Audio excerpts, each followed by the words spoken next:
So over here you can see that I have this particular text right here, and let's say what I want to do is I want to go ahead and translate this particular text. In that case, you can simply go ahead and select out all of these right here, just like this. So let's just go ahead and select these, and then what you can actually do is you can go ahead and then ask AI right here and simply type in translate, just like this.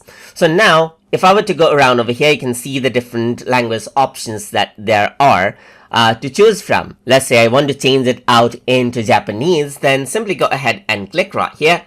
And then what happens is that it'll go ahead and translate out that text to Japanese, just like that, as you can see.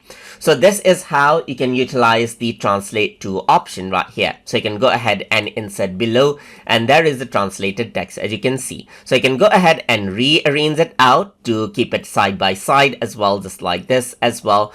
Over here, as you can see. So I can go ahead, keep it at the side as well. And this is how you can go ahead and utilize the translate to option inside of Notion.